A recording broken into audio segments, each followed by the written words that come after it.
I did my own makeup simple, natural. My hair fell in loose waves. The dress I chose was a minimalist silk slip from a small Italian boutique, weightless, effortless, like liquid pearl against my skin. At 5, golden hour arrived.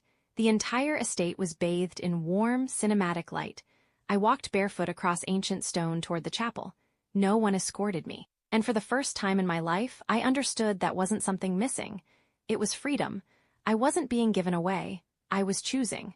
Brandon stood at the altar in a navy linen suit, his composure gone the moment he saw me, his breath caught. He didn't hide it, didn't try to, and I loved him more for that. A local string quartet played a soft, stripped-down version of our favorite song as I reached him.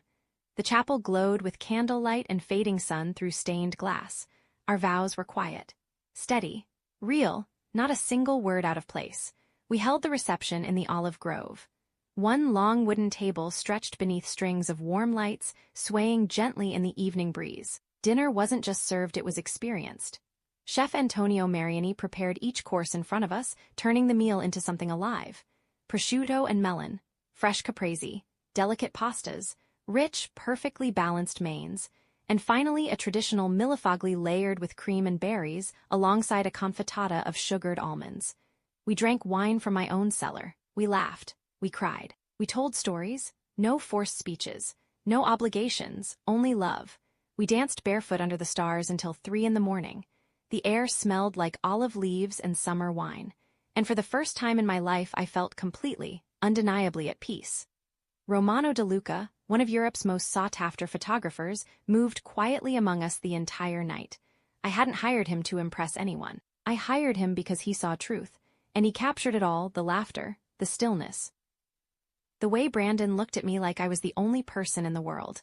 Phones off, world shut out. I didn't think about Menlo, didn't care to, I had already won. But the universe wasn't done, not even close. The explosion came in late November. A quiet Tuesday morning. Cold, gray, ordinary, until it wasn't.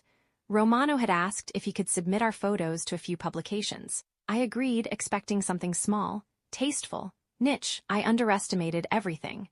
Vogue didn't just publish the story, they made it their digital cover. A full feature. 10 pages in print. The headline alone was devastating. The low-key titan, how a 30-year-old tech founder hosted a secret wedding at her private $9 million Italian estate. The photos were everywhere. The villa. The light, the intimacy, the joy, but it wasn't the images that caused the damage. It was the article. They told my story. The company I built. The quiet acquisition by Trident Holdings for a 9-figure sum, the life I created without anyone's approval, and then the final line, sharp, surgical, unavoidable. In a deliberate rejection of high society expectations, the bride chose to celebrate without her immediate family, surrounding herself instead with those who truly stood by her. The phone rang at 7:15 in the morning. I already knew who it was. I let it ring 3 times, took a slow sip of coffee. Then answered. Hello, Sharon. Olivia Elizabeth, my mother's voice cracked, frantic and breathless. What is this? What is Vogue? Jenny just sent me an article, she was spiraling now. It says you sold a company for hundreds of millions, that you own an estate in Italy, that you're estranged? Silence. Then, sharper, Olivia, what is going on? I leaned back in my chair. Calm, unbothered, finally in control. Everyone at the club is whispering. The article is accurate, Mom, I said calmly, leaning back against Brandon, who was quietly reading the paper beside me. You lied to us, she shrieked.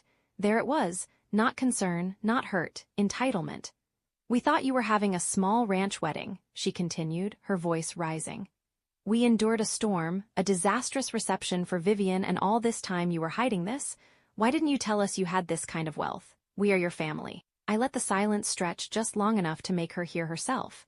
You never asked about my life, I said evenly. You only ever asked how I could stay out of Vivian's way. A pause. You made your choice. The fallout was immediate and ruthless. Elena Thornhill didn't deal in sentiment, only advantage.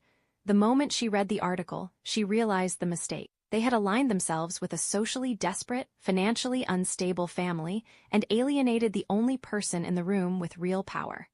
The Thornhills cut ties with surgical precision. Grant, already unraveling, filed for an annulment before Thanksgiving. Vivian's fairy tale collapsed overnight, but the final reckoning didn't come from society. It came from me. My father's firm, Ashford Holdings, had been failing for years. Quietly, desperately, and in a last attempt to survive, he reached out to Trident Holdings for a buyout. What he didn't know was that I was already in the room. The boardroom on the 50th floor of Trident's Manhattan Tower was all glass and steel, cold, precise, unforgiving.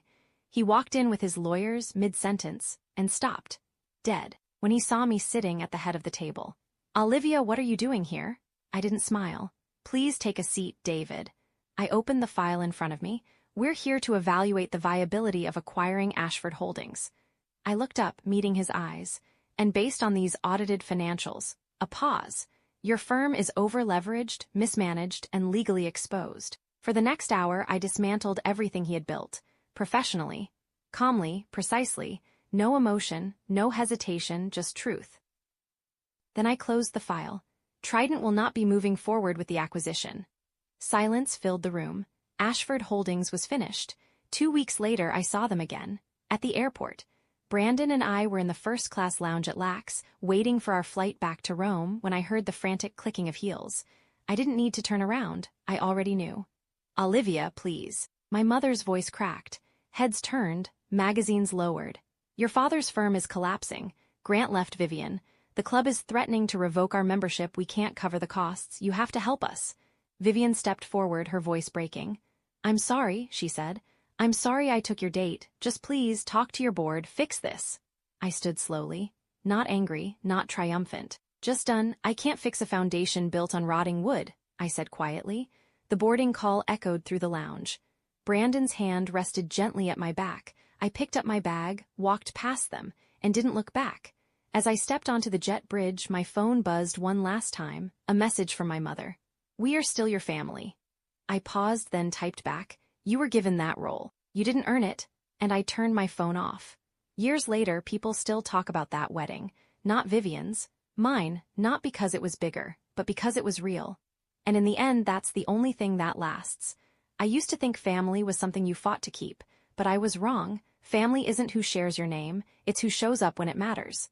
And for the first time in my life, I wasn't surrounded by expectations. I was surrounded by love. Thank you so much for listening to this story. I'd love to know where you're tuning in from today, so leave a comment below and tell me what you thought about the ending. If you enjoyed this story and want more like it, make sure to subscribe to the My Revenge Space channel, like this video, and please spread the good news to your friends.